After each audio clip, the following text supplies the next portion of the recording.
എനിക്ക് വന്ന അതേ അസുഖം തന്നെയാണ് കലാഭവൻ മണിക്കും വന്നതെന്ന് നടൻ സലീം കുമാർ.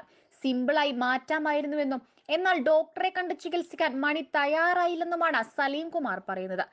അസുഖമുണ്ട് എന്ന് അംഗീകരിക്കാൻ മണി തയ്യാറായിരുന്നില്ല. സിനിമയിൽ നിന്ന് ഇതിന്റെ പേരിൽ പുറത്താകുമോ എന്ന് പേടിച്ചിരുന്നുവെന്നും താരം കൂട്ടിച്ചേർത്തു.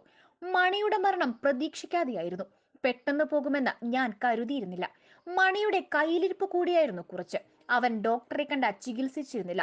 ഡോക്ടർ എന്നെ വിളിച്ച് മണിയോട് ഒന്ന് വന്ന് ട്രീറ്റ് ചെയ്യാൻ പറ എന്ന് പറഞ്ഞിരുന്നു. എനിക്ക് വന്ന അസുഖം തന്നെയാണ് അവനും വന്നത്.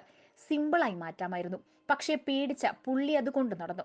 ഒരു യൂട്യൂബ് ചാനലിൽ നൽകിയ അഭിമുഖത്തിലാണ് താരം ഇത് പറഞ്ഞത്. അസുഖബാധിതനായിരുന്ന സമയത്തും മണി സ്റ്റേജ് ഷോയൊക്കെ ചെയ്തിരുന്നുവെന്നാണ് സലീം കുമാർ പറയുന്നത്. കസേരയിലിരുന്നാണ് സ്റ്റേജ് ഷോ ചെയ്തിരുന്നുവെന്നും അദ്ദേഹം കൂട്ടിച്ചേർത്തു.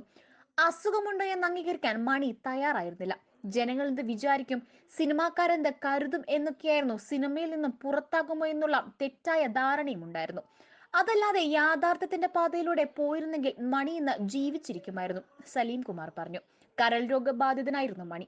2016 മാർച്ച് 5-നാണ് വീടിന് സമീപത്തെ അതിഥി മന്ദിരമായ പാടിയിൽ കലാഭവൻ മണിയെ രക്തം ഛർദ്ദിച്ച് അവശനിലയിൽ കണ്ടെത്തിയത്.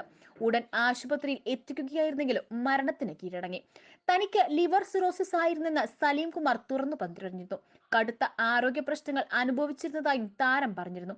കരൾമാറ്റ ശസ്ത്രക്രിയയ്ക്ക് വിധേയനായതിനു പിന്നാലെയാണ് താരം ആരോഗ്യം വീണ്ടെടുത്തത്.